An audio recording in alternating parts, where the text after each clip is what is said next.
Hello, ladies and gentlemen. As promised, I'm going to be giving you all my Conference League predictions. Thank you all so much for the support on the Champions League and the Europa League prediction video. For those videos, I went over all of the groups and gave you all my predictions, and we're going to be doing the same thing, obviously, with the Conference League, a highly requested video. I do apologize that it's taken me so long. I am uploading this the day before the tournament begins. However, we also had to go over the Euro qualifiers, so just a lot's been going on in the football world. It all just kind of came back at once. But yeah, this tournament should be a good one this year. A very underrated one. A lot of people like to slam FIFA and UEFA for their wrongdoings, but we got to give them credit for giving us this tournament. I really think it's brilliant that a lot of other clubs now have exposure to European football. Anyway, without any further ado, let's get into it, starting off with Group A. We've got Klaksvik, Lille, Olympia, and Slovan Bratislava. Now, I love this group, filled with lots of possibilities and two underdogs that can definitely prove their worth here. They're both making their debuts in European football as well. Klaksvik, the first country from Faroe Islands to participate in any European tournament, they surprised the football world during the Champions League qualifiers, where they beat some incredible clubs, including Hungary's best club Ferencváros and Häcken from Sweden. They then put up a good fight against the Norwegian club Molde, but lost there, and their last chance to qualify for the Europa League did not go to plan, but still a close fight against the Moldovan club Sheriff. This club is from a town with a population of just 5,000 people, so it's truly incredible that they have reached the heights to qualify for this competition no matter what happens. We cannot forget about the Slovenian club Olimpia Ljubljana though. They are not the first Slovenian club to qualify for European football, but for this club in particular, it is their first time being in a European competition. So I definitely think they have what it takes to make things interesting as well. Obviously, the previous champions in the Slovenian league. Their last match in the Europa League qualifiers obviously finished in a loss, but it was to Karabakh. They'll also cherish this moment and make things interesting. So really, do not sleep on either of these two underdogs. Obviously, there is one massive favorite in this group, and it's Lille. This club did lose some key players from last season, but they are looking to regain that momentum, and they still have a lot of quality there. For example, the Canadian Jonathan David up top. The last time this club was in a major European tournament was 2 years ago in the Champions League, where they topped their group. This group is not to be messed with, of course, but Lille definitely have the quality to top it, so I'm going to say they get first place. So far, Slovan Bratislava participated in every single conference league. They obviously are going to have the most experience in this tournament out of any of the teams in this group. However, they haven't really proved to be the most consistent in it. The first time they participated, they got third place, under Copenhagen and PAOK. But then the second time around, they topped their group over the likes of Basel. They have some very solid players like Kuchka, and they also just signed the Canadian goalkeeper Borjan. So the rest is tough to call, because if you're going to play it safe and go for experience in the competition, obviously Slovan Bratislava, the Slovakian club, is a safe bet to go. But as we've seen, Olympia and Klaksvik definitely have potential for a surprise. I think a lot of people are going to be rooting for Klaksvik to have success in this competition, obviously, as the qualifier campaign itself was a tremendous achievement. However, I don't see them qualifying for the next round of the conferencing, unfortunately. I'm going to have this as my order: Slovan Bratislava second, Olimpia Ljubljana third, and Klaksvik fourth. We'll see though. I know I could easily be wrong, and I won't be upset if I am. Really a lot of respect for each of the clubs in this group. Can't wait to see who ends up actually making it out to the next round. Now for Group B, we've got an Icelandic club, which I'm going to butcher the name of, Breiðablik, Ghent, Tel Aviv, and Zorya Luhansk. Another group filled with life and possibility, maybe more than the first one actually, but I do think Ghent are the favorites to top the group. They're currently undefeated in the Belgian league. Last season in their group, they got second place in the Conference League, but then they made it all the way to the quarterfinals, getting knocked out to the champions West Ham. They still have their main man from last season, Hugo Kuipers, who got 9 direct goal contributions in 6 matches in the Conference League. He was really clutch in the knockouts, and I think Ghent will have what it takes to have a better start than last season, so I think the Belgian club has what it takes to get the first place position. Second, though, is tough.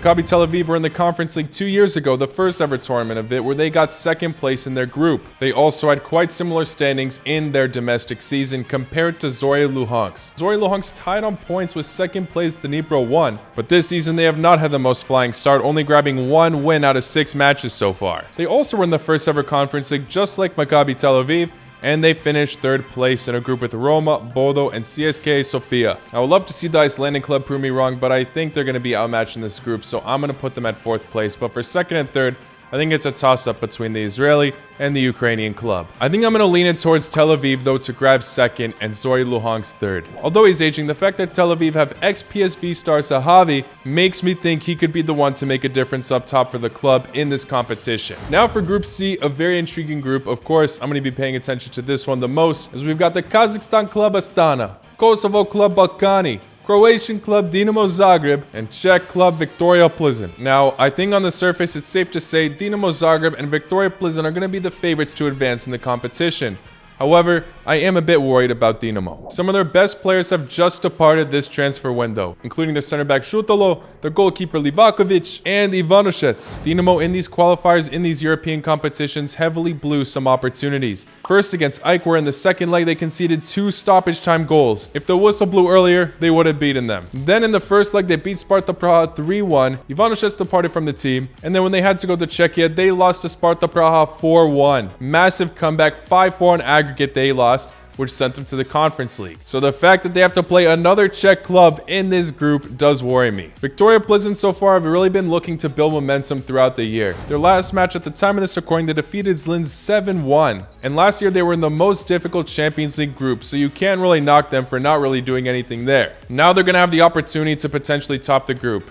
And I'm sorry, I obviously want Dinamo to be the ones to do it, but I gotta be pessimistic here because Dinamo really have not been living up to their standards all that much. They only grabbed 1 loss so far in the Croatian league, but still, I think against Viktoria Plzeň, the fact that they really heavily blew to another Czech club, they could go back and forth with them, but I'm going to say Viktoria Plzeň just edged this group to get first place. I definitely think they have what it takes to do so. The truth of the matter is they kept their legendary goalkeeper and we didn't. Now, I don't want to sleep on the other clubs, Astana or Balkani. But looking at Astana, Dinamo already annihilated this team, getting a 6-0 win over both legs. After that, they had to face Ludogorets, another team that's in this Conference League competition. They beat them in the first leg, but then they got crushed by them in the second. Then they narrowly advanced to this competition over Partizani. So I think they have what it takes to maybe just edge over Balkani and get third place, but that's about it. Sorry, Balkani. Love your club name. Hope I'm wrong on this, but I think you guys are going to get 4th place as you did last season as well. Now for Group D, a very interesting group with Besiktas, Bodo Glimt, Club Brugge, and Lugano. Let's not forget the impressive run Club Brugge had in the Champions League last year, where they held on to first place for a while but just dropped to second at the end, defeating some top teams. But they did go through some managerial changes which really saw this side falling off a bit. And yeah, they got demolished by Benfica in the round of 16. They had quite a few departures, including Sila, Noah Lang, Kyle Larin, but their new signing from Ludogorets, Igor Thiago, has been off to a flying start, scoring 4 goals, and another player who has 4 goals so far is Skov Olsen. The veteran Hans Van Aken has gotten loads of assists, obviously. This club in this group, I think, is going to be one of the favorites to advance, along with Besiktas. Many people are expecting a lot from the Turkish club, as they did quite well last season in the domestic league, and picked up some interesting signings, including Amarty from Leicester, Rashica, Oxlade-Chamberlain, Rebic, Abubakar as well. So on the surface, I think it's going to be between these two clubs, but cannot sleep on Bodo. Bodo had an impressive first run in the Conference League, where we can't forget them destroying Jose Mourinho's Roma in the group stage. They had to play them later on and unfortunately got knocked out there, but they had a very solid run. And a lot of players have been departing from the club over time, so I don't think they're going to be as strong as before.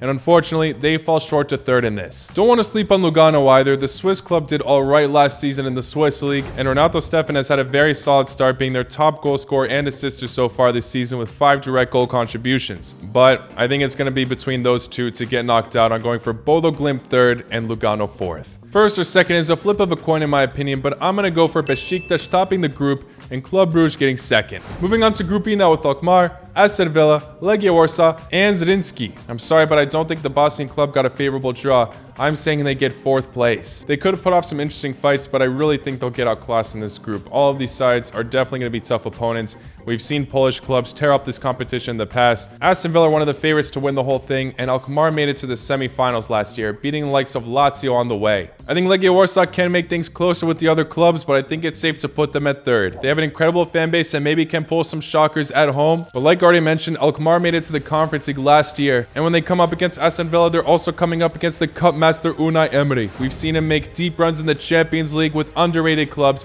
We've seen him win the Europa League already. He's definitely going to be trying to grab that Conference League trophy as well, as Aston Villa are looking very, very solid this season, picking up some incredible signings, some Unai Emery's already familiar with as well, like Pau Torres. I think this club is going to be really seeking to win some European silverware, so I think they're really going to go all out in this competition, grab first place, Alkmaar gets second. Wouldn't be surprised if that's flipped though, as the Dutch clubs really are looking like a strong threat every single year. The Greek striker Palvidis has gotten 7 direct goal contributions in the Eredivisie so far in 4 matches. They did have a few players from last season depart, such as Reinders going to Milan, Milos Kerkez going to Bournemouth, but they still have a team of gems. I just think ASVEL will just edge them in this competition. Now moving on to Group F with Čukarički, Ferencvaros, Fiorentina, and Genk. So many Balkan clubs in this competition, I love to see it.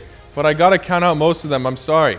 I really hope I'm wrong on most of my predictions, you all know that, but Čukarički, I think, is gonna finish 4th place. Very unfavorable group right here. All of these teams have a lot of experience in European competitions. Ferencvaros, like I mentioned earlier, did get upset to Klaksvik. But after getting demolished by them 3-0 in the second leg, they've been flying high and really took that seriously as they demolished Shamrock Rovers 6-0 over 2 legs, then beat Hamrun 8-2 on aggregate, then Žalgiris 7-0 on aggregate. Looks like that was a massive wake-up call, as ever since then they've just been scoring loads of goals even in the Hungarian league, and domestically their forward Varga has 9 direct goal contributions in 4 matches, only starting in half of the matches as well. Fiorentina last season made it all the way to the Conference League final. They had a very solid run. Meanwhile, Genk haven't played European football since 2021-22, where they were in the Europa League and finished last in their group. Their squad's obviously changed a lot since then. Particularly excited to see how Zakiri gets on, as he's just gone from Brighton. But obviously they're going to be a mystery bag here. I think 2nd or 3rd is going to be between them or Ferencvaros.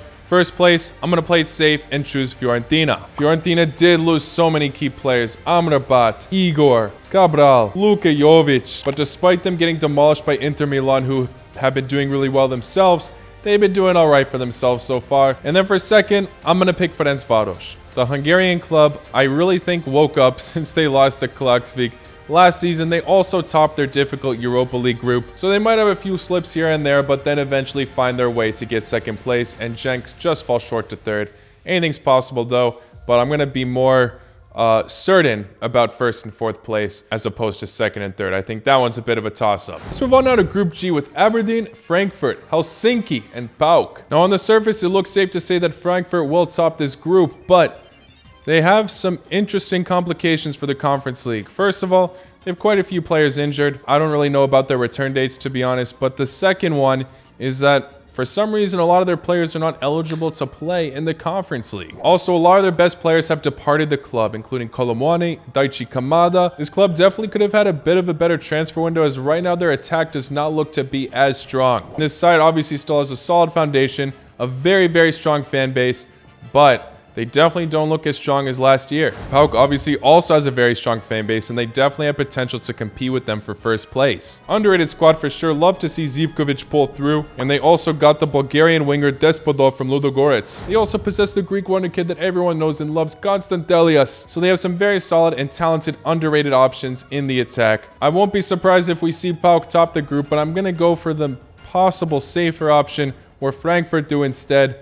PAOK gets 2nd though, Helsinki 3rd, and Aberdeen 4th. In 5 matches so far in the Scottish League, Aberdeen have failed to get a single win. Therefore, I think Helsinki can just edge them. But I definitely think 3rd or 4th is going to be between these 2 clubs, and PAOK and Frankfurt will compete for 1st. Now for Group H, the final group we're looking at: Fenerbahce, Ludogorets, Nordsjælland, and Spartak Trnava. Easy choice to pick Fenerbahce to top this group without a doubt. Maybe they lost their wonder kid Arda Güler, but this side has had a phenomenal transfer window, picking up Edin Dzeko, who's still balling out at his age, Croatian goalkeeper Livakovic, Fred from Manchester United, the Polish attacking midfielder Simanski, Dusan Tadic, a key leading figure for Ajax throughout the years. I'm sorry to the other clubs in this group, but if Fenerbahce do not secure 1st, that would be an embarrassment for the club. They have too much quality to not. Now, Ludogorets did get rid of 2 players that have gone to other clubs that I've already mentioned in this video. Despodov going to PAOK and Igor Thiago going to Club Brugge. But the Ghana winger Tekpete hasn't been doing a bad job on the wing himself instead of Despodov, but the club is quite unpredictable. They have a lot of 2-legged matches going both ways. Nordsjælland, I'm sorry I'm butchering that name, is in a very interesting position.